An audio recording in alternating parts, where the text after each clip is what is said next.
Welcome to கண்ணாஸ் recipe. எல்லோருக்கும் வணக்கங்க. நம்ம சேனலில் இன்றைக்கி சாம்பார் எப்படி பண்ணுறதுங்கிறத பார்க்கலாம். வாங்க வீடியோக்குள்ளே போகலாம். இப்போ நமக்கு எப்போதும் வைக்கிற சாம்பார் தான், ஆனால் அதில் வாசனைக்கும் டேஸ்ட்டுக்கும் நம்ம ஒரு பொடி சேர்க்க போகிறோம். குட்டியாக 4 வரமிளகாய், 1 ஸ்பூன் உளுத்தம்பருப்பு, 1 ஸ்பூன் கடலைப்பருப்பு, கொஞ்சம் போல் ஜீரகம், ஒரு அரை ஸ்பூன் வெந்தயம் எல்லாத்தையும் வறுத்து நல்லா பொடி பண்ணி எடுத்துக்கலாங்க.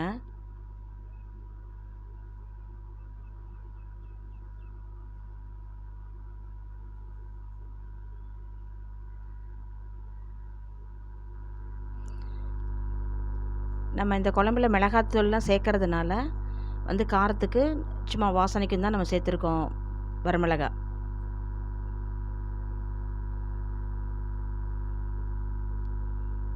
இதை நல்லா ஃபைன் பவுடராக அரைச்சி எடுத்துகிட்டு வந்துட்டோம்.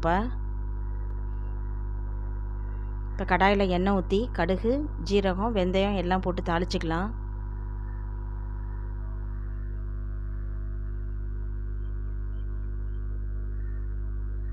அதுக்கப்புறமா வெங்காயம் சேர்த்துக்கலாம்.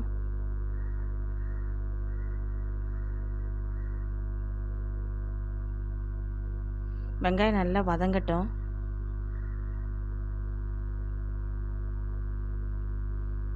கொஞ்சம் கருவேப்பிலை சேர்த்துக்கோங்க. வெங்காயம் வதங்கிறதுக்கு கொஞ்சமாக உப்பு போட்டிருக்கேன்.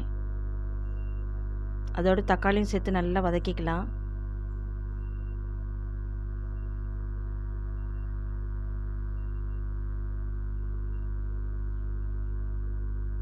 ஒரு 200 கிராம் பருப்பு எடுத்து நான் வேக வச்சு வச்சுருக்கேன். இப்போது சாம்பார் பொடி வீட்டில் அரைச்சது அதில் ஒரு 1½ ஸ்பூன் சேர்த்துருக்கேன். நல்லா கிண்டி விட்டுக்கங்க. அதோட ஒரு 1½ ஸ்பூன் மல்லி சேர்த்துருக்கேன். கொஞ்சம் மஞ்சள் சேர்த்துருக்கேன்.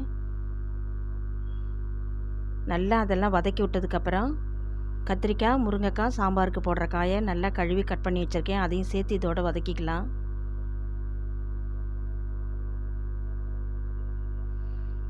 இப்போ கொஞ்சமாக உப்பு சேர்த்துக்கலாம். வெங்காயம் வதங்கும் போது நம்ம உப்பு போட்டிருக்கோம்.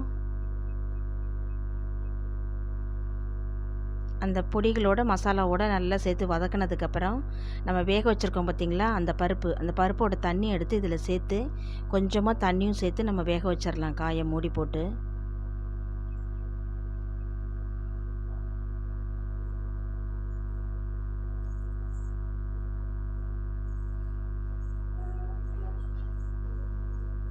இப்போ நல்லா காய் வெந்துட்டுருக்கு.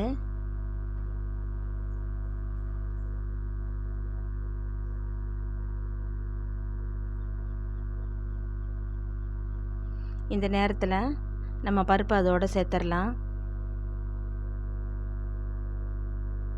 குழம்புக்கு தேவையான தண்ணியும் அதில் சேர்த்து மறுபடியும் மூடி போட்டு கொதிக்க விட்டுறலாம்.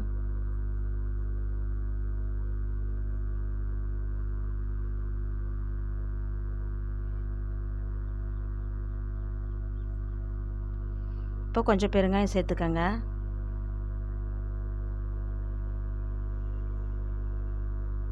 நல்லா மூடி போட்டு காய் வேகட்டும். அந்த பருப்பும் சேர்ந்து நல்லா கொதி வந்துருச்சு. இப்போ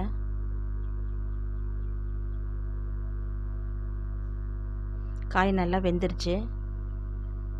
இப்போது புளி தண்ணி சேர்த்துக்கலாம். அதில் புளி ஊற வச்சு வடிகட்டி எடுத்து அதில் சேர்த்துருங்க. நல்லா கொதி வரட்டும். இப்போது புளி சேர்த்து நல்லா கொதி வந்துருச்சு. இந்த நேரத்தில் மல்லித்தலை சேர்த்துக்கலாம்.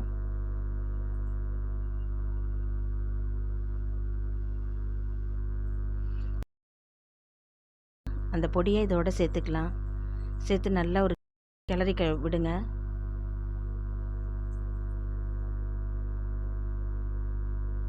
இப்போது 2 ஸ்பூன் தேங்காய் பூ சேர்த்துக்கலாம். அதில்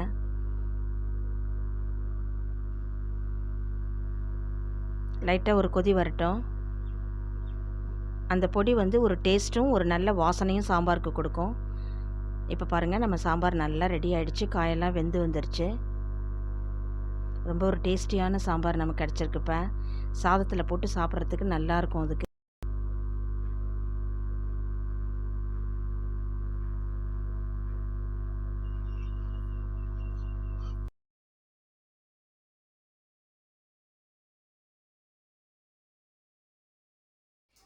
இது பாருங்கள், சாம்பார் சூப்பராக ரெடி ஆகிடுச்சு. இதே மாதிரி உங்கள் வீட்டில் செஞ்சு பாருங்கள். லைக் பண்ணுங்கள், ஷேர் பண்ணுங்கள். நம்ம சேனலை மறக்காமல் சப்ஸ்கிரைப் பண்ணுங்கள். தேங்க்யூ.